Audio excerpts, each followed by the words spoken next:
그 땅의 주민 호리 족속의 세일의 자손은 로단과 소발과 시브온과 아나와 디손과 에셀과 디산이니 이들은 에돔 땅에 있는 세일의 자손 중 호리 족속의 족장들이요 로단의 자녀는 호리와 헤맘과 로단의 누이 딥나요 소발의 자녀는 아란과 마나핫과 에발과 스보와 오남이요 시브온의 자녀는 아야와 아나이며 이 아나는 그 아버지 시브온의 나귀를 칠 때에 광야에서 온천을 발견하였고 아나의 자녀는 디손과 오홀리바마니 오홀리바마는 아나의 딸이며 디손의 자녀는 햄단과 에스반과 이드란과 그란이요 에셀의 자녀는 비란과 사아완과 아간이요 디산의 자녀는 우스와 아란이니 호리 족속의 족장들은 곧 로단 족장, 소발 족장, 시브온 족장, 아나 족장, 디손 족장, 에셀 족장, 디산 족장이라.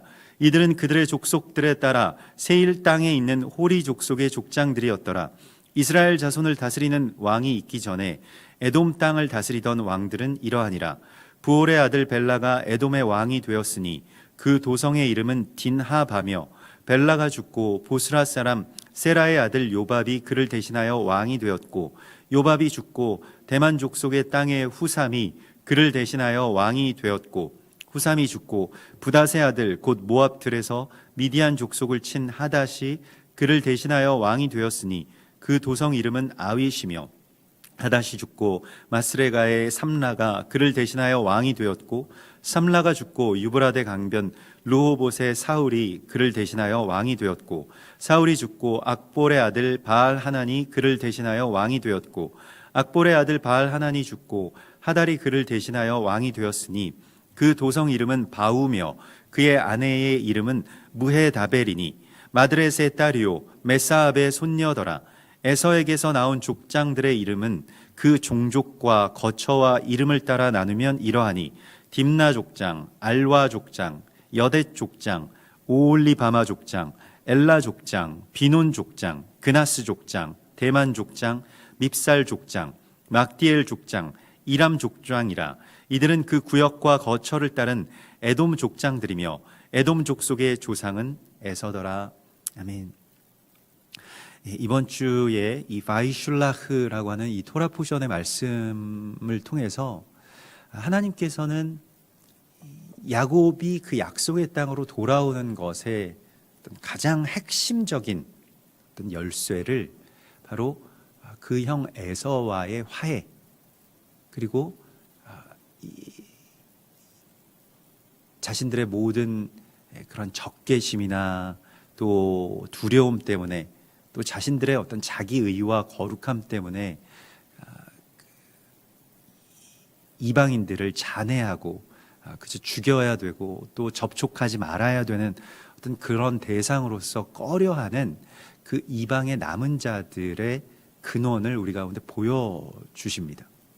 그래서 그 에서가 이방의 남은 자의 어떤 근원이 된다는 것은 굉장히 중요한 어떤 지혜라고 할 수가 있겠습니다. 그러니까 우리 모두는 다 어찌 보면 에서의 이 계통에 있는 그 에서의 후예들로서 이것이 뭐 혈통적인 것을 떠나서 이 어떤 영적인 정체성은 우리가 에서의 그 에돔의 남은 자라는 그 이방의 남은 자로서의 정체성을 갖게 되는데 그러면 이 에돔의 남은 자라고 하는 것이 무엇일까요? 왜 에돔의 남은 자가 중요하냐면 우리가 먼저 계속해서 나누었던 것과 같이 다윗의 무너진 장막에 대한 언급이 아모스서 9장 11절에 있죠. 근데 아모스서 9장 11절에 그날에 내가 다윗의 무너진 장막을 일으키고 그것이 이제 메시아가 이 땅 가운데 오셔서 행하시는 가장 중요한 일이라는 것입니다. 그런데 솔로몬의 성전을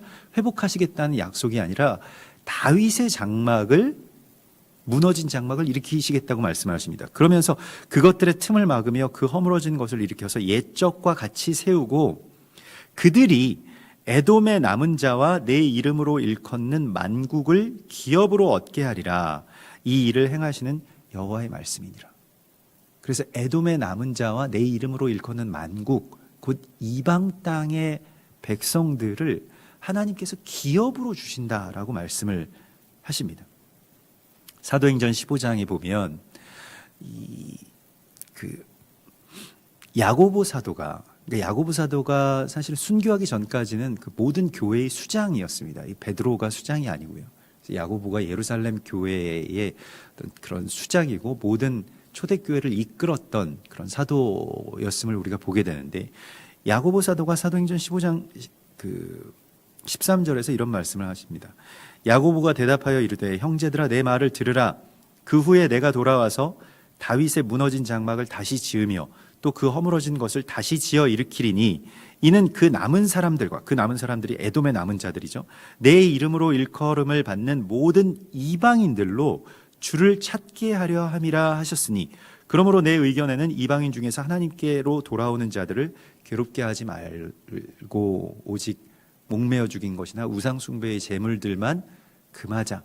그것이 토라에서 말씀하고 있는 바이다라고 그렇게 말하는 장면이 야고보 사도의 이야기가 나오게 되죠.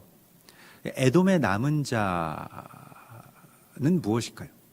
먼저 이제 에서가 에돔의 남은 자의 첫 번째 원형인데요. 왜 에서가 에돔의 남은 자가 되었을까요? 에서는 별로 그렇게 크게 존경할 만한 점이 없어 보입니다. 뭐 사냥을 잘했고 뭐 그런 것 외에는 뭐 크게 우리에게도 뭐 매력적으로 다가오는 그런 인물은 아닙니다만은 조금 우매하고 언약에 대해서 이 소중함을 잘 알지 못하는 어떤 그런 사람으로 그려지기 때문에 그렇죠. 그러나 만일 이 에서가 하나님의 뜻, 또 하나님께서 이 야곱을 축복하시고 야곱이 장자권을 얻은 것에 대해서 만일 가인처럼 분개했다라고 한다면, 그리고 정말로 야곱을 죽이려는 뜻을 자신이 꺾지 않고 야곱의 목을 끌어안고 화해하지 않았다면, 자기가 거느린 그 군사 400명을 믿고 야곱을 정말로 쳤다면 에서는 죽었을 것입니다. 왜냐하면 그것은 하나님의 언약을 파괴하는 일이기 때문에 그렇습니다. 그 증오심에 에서가 삼켜졌었다면 에서는 반드시 죽었을 것입니다. 그러나 에서는 그 증오심에서 살아남았습니다. 오히려 하나님의 마음, 또 불쌍히 여기는, 얼마나 자기를 속이고 늘 자기 것을 빼앗았던 이 야곱을 보는 순간 뭐 최소한 죽이지는 않더라도 그냥 돌아가 버리는 정도가 되지 않았을까요?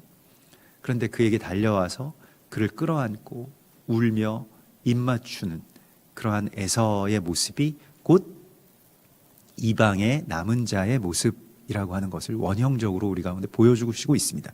그래서 스가랴서에서도 이스라엘을 치러왔던 자들 가운데, 치러왔던 나라들 가운데 남은 자가 해마다 올라와서 여호와의 초막절을 지킬 것이라고 말씀을 하시죠. 이것이 전에 원수되었던 자가 다시 한세 사람의 거룩한 연합을 이루게 되는 일의 원형이라고 할 수가 있겠습니다.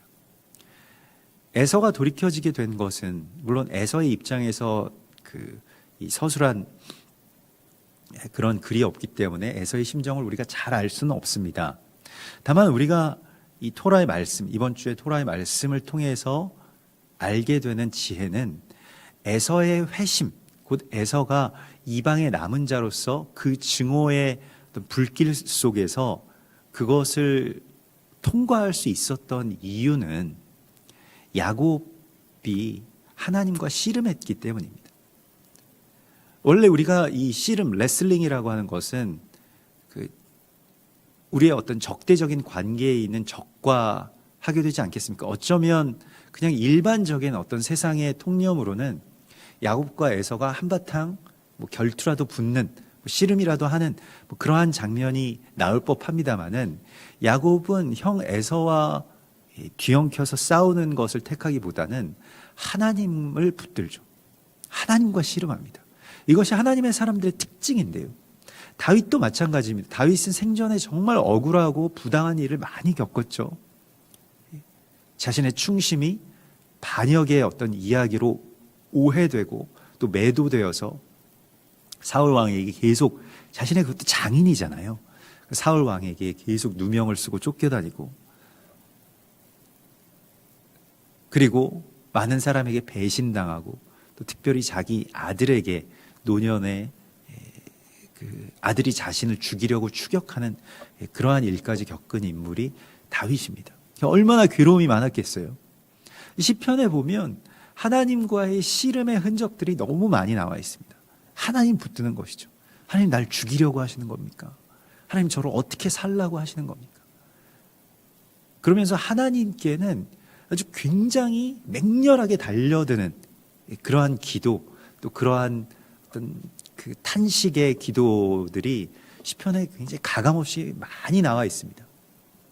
그러나 실제로 다윗의 삶 속에서 그가 사울 왕을 대했던 것이나 또 자기 아들 압살롬을 그 끌어안고 그렇게 울었던 것이나 다 그들을 저주하지 않고 또 그들을 미워하지 않을 수 있는 남은 자가 되는 것은, 그 증오와 또 그 억울함과 그 부당함을 빠져나올 수 있었던 길은 하나님과 씨름했기 때문입니다.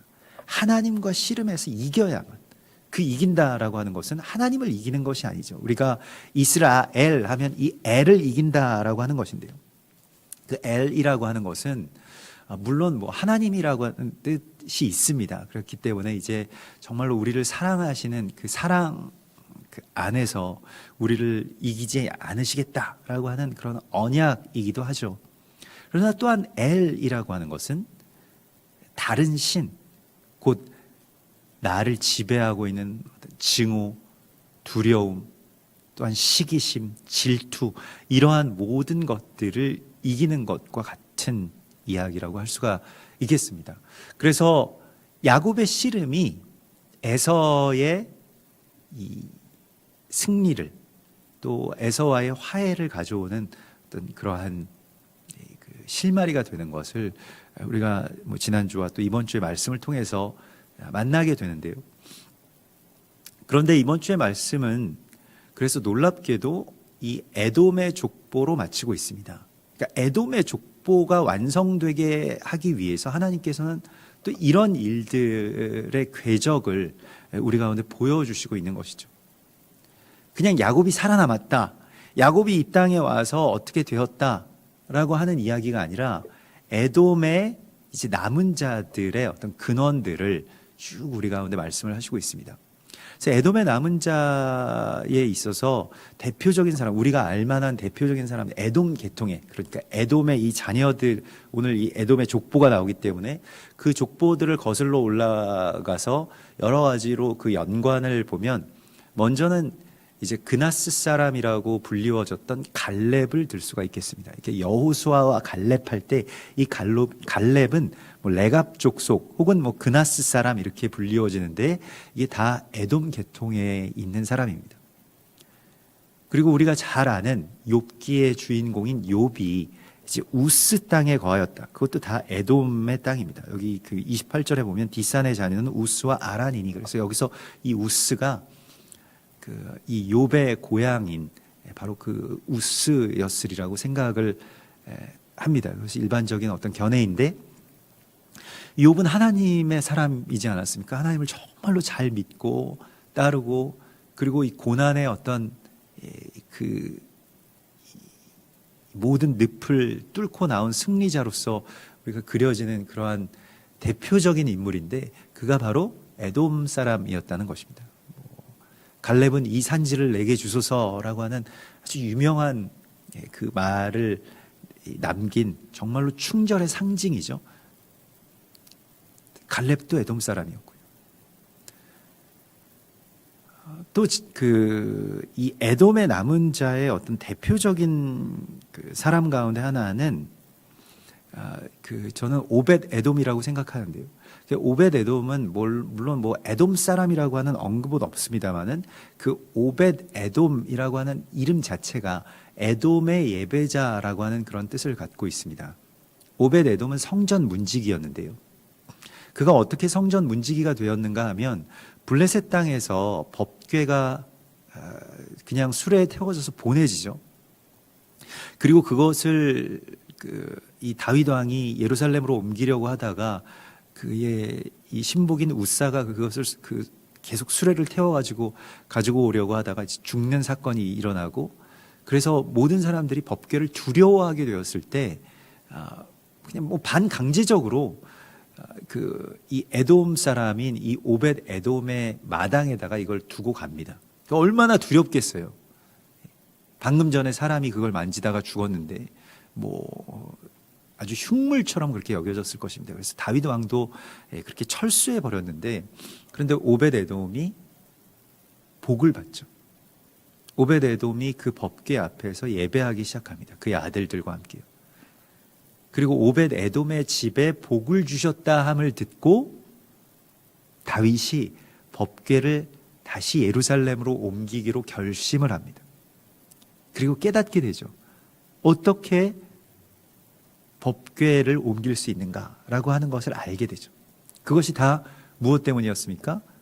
이방인으로 말미암아서 로마서 11장 11절의 말씀처럼 식이 나게 된 것이죠. 아, 저 복을 받는구나. 법궤라고 하는, 언약궤라고 하는 것은 그것이 사람을 죽이고 꺼리는 어떤 대상처럼 여겨졌던 그 다윗 왕의 시대 가운데 그렇게 여겨졌던 바로 메시아의 또한 예표입니다. 예수아의 예표이죠. 그 예수아가 예루살렘으로 들어오고 성전의 중심에 서게 되는 것, 그것이 이제 다윗의 그 다윗의 장막의 회복인데, 그것의 시작이 오벳 에돔의 집에 복을 주셨다 함을 듣고 다윗이 움직이기 시작한 것이죠.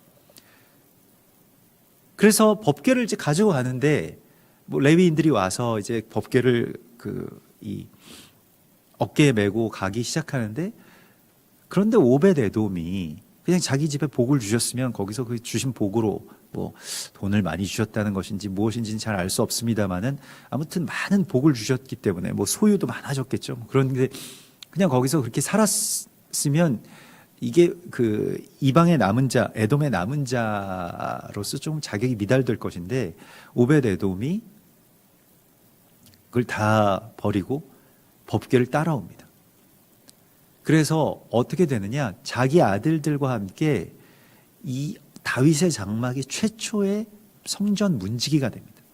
시편 84편에 내 하나님 집의 성전 문지기가 되는 것이 좋사오니라고 하는 그 성전 문지기로서 사는데, 오벳 에돔의 아들들은 마지막까지 성전 지키다가요, 그 바벨론에 의해서 성전이 무너질 때 끝까지 성전 문지기로 있다가, 성전 문지기로 끝까지 있는다라고 하는 것은 그 죽음을 각오했다라고 하는 의미이죠. 나중에 느헤미야와 함께 귀환한 그 귀환자들 가운데 오벳 에돔의 아들들, 그러니까 오벳 에돔의 자손들이 있었던 것으로 끝까지 성전 문지기로 살고, 또 그날까지 성전 문지기로 살았다는 것이죠. 성전의 문지기가 된다라고 하는 것은 대단한 권세를 받는 것입니다. 주님께서 우리에게, 교회에게 그것을 주셨죠. 너희가 열면 하늘에서도 열릴 것이고 닫으면 하늘에서도 닫힐 것이다. 이것이 문지기의 권세입니다. 교회가 그 권세를 받게 되는 것이죠. 그것은 성전을 사모하고 또 자신의 비천함을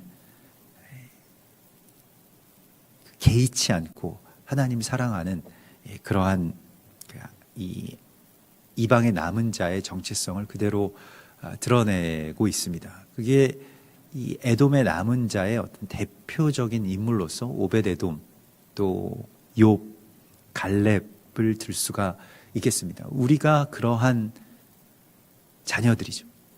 우리가 그러한 사람들이고요. 그래서 증오와 미움, 전에 원수 맺게 했던 모든 대적의 사슬을 끊고 마침내 그 모든 것을 뚫고, 야곱이 그것을 거슬러서 야복강을 거슬러서 에서에게 나와왔던 것처럼 에서도 자기 자신에게 아직 남아있는 어떤 잔재와 또 증오와 또 그런 결박들, 미움의 결박들을 끊고 다시 나와 하나가 되어서 하나님 예배할 수 있는 것, 이것이 다윗의 장막의 회복입니다. 다윗의 장막에는 휘장이 없었고요. 그러니까 언약궤와 백성을 가르는 휘장이 없었고, 또 그것이 24시간 365일 계속되는 예배였음이 많이 암시되어 있습니다만은, 더 중요한 것은 이방인들이 자유롭게 들어왔다는 것이죠. 오벳 에돔처럼요. 에돔 사람들도 다 와서 같이 예배드릴 수 있었다는 것이죠. 그래서 야고보 사도가 에돔의 남은 자를 돌아오게 하는, 이방의 남은 자들을 유업으로 얻게 하시기 위해서 다윗의 무너진 장막이 회복될 것이라고 하는 그 약속의 성취가 그리스도 예수와의 죽음으로 성취되었음을 선포한 것입니다. 그리고 그들을 다 받아주어야 된다.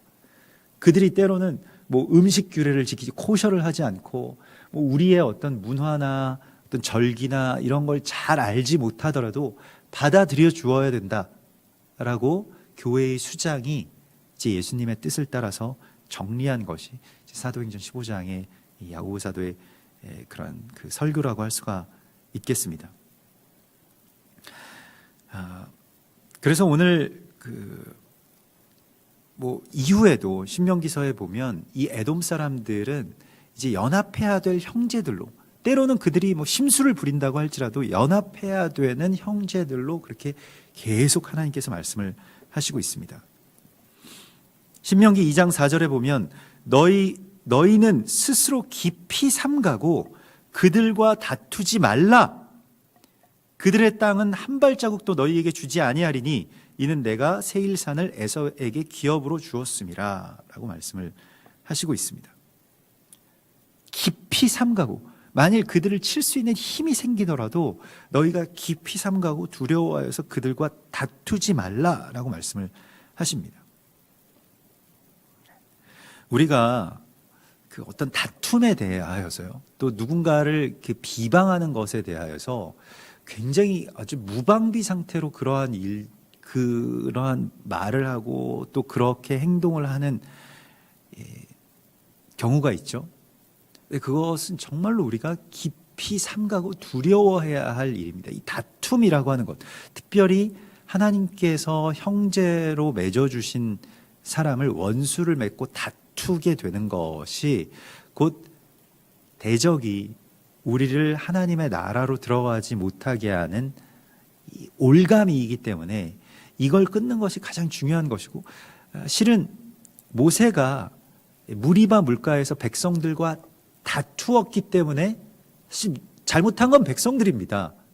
그 다툼을 우리가 굳이 따져보자면요. 그러나 그 다투었다는 그 이유 때문에 모세는 하나님의 나라로 가나안 땅에 한 발자국도 들어갈 수가 없었던 것을 우리에게 보여주십니다.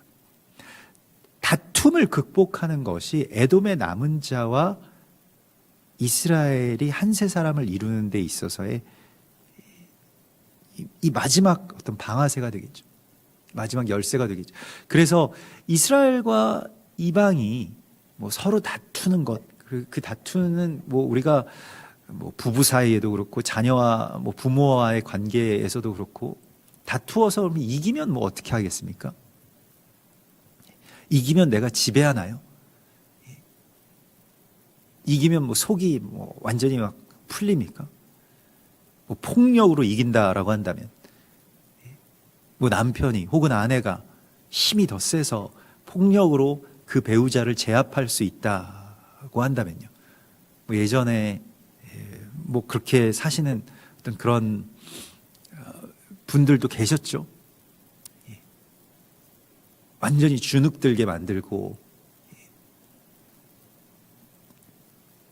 일본 같은 경우에는 모르겠습니다. 문화적으로 이제 그 남성 우월주의가 굉장히 좀 심하고, 그 여성들에 대해서 이렇게 잘 대우해주지 않는 어떤 그런 전통 속에서 이 근대와 현대를 거쳐오면서 이제 오늘날에는 오히려 그게 역전돼서 그 늙은 이 남편을, 늙은 아버지를 가족들 전체가 다 버리는 어떤 그런 현상들이 그래서 그냥 방치해서 혼자 쓸쓸하게 죽어가게 하는, 누구도 연락하지 않고 접촉하지 않고 그냥 다 떠나버리는 뭐 그런 일들이 사회적인 어떤 현상으로 나타나서 이제 일본 남성들 또 뭐 중년 이 노년에 들어가기 전에 그 남성들이 지금 굉장히 반성하는 어떤 또 그러한 뭐 계기가 되었다라고도 하는데요.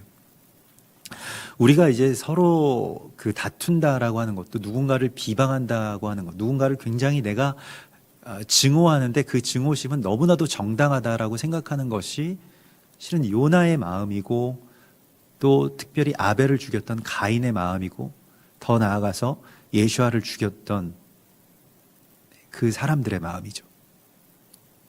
그것이 또한 우리의 마음이기도 합니다. 이것을 어떻게 뚫고 이방의 남은 자가 될 것인가 라고 하는 것에 대한 이야기를 하나님께서는 이번 주에 우리를 통해서 우리에게 이 토라의 말씀을 통해서 보여주셨습니다. 그래서 이 멍해를 벗겨주시기 위해서 이 미움과 다툼의 굴레에서 벗어나게 하시기 위해서 주님께서는 우리에게 오셨다는 것입니다. 한 사람이 복을 받으면 다른 사람이 저주를 받는 관계의 구조를 넘어서서 내 걸 빼앗기면 이제 너의 것을 더 빼앗아 와야만 내가 직성이 풀리겠다라고 하는 그러한 어떤 그 추악한 짐승의 싸움이 아니라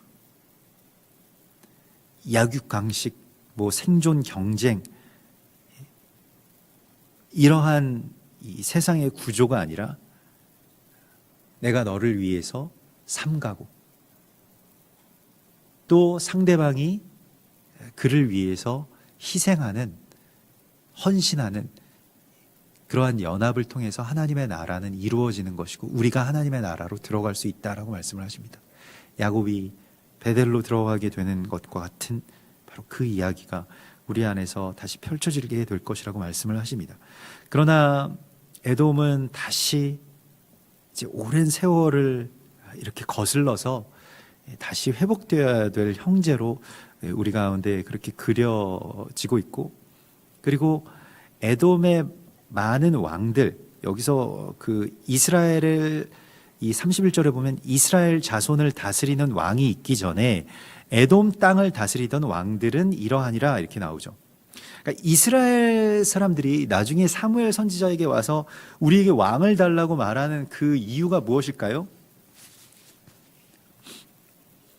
왕국을 먼저 세운, 왕정을 먼저 이룬 그 형제 나라 에돔을 보았기 때문입니다. 그래서 오늘 여기에도 이스라엘을 자손을 다스리는 왕이 있기 전에 에돔 땅을 다스리는 왕들. 에돔은 벌써 이전부터 그런 어떤 국가의 체계를 이루었던 그런 민족이고요.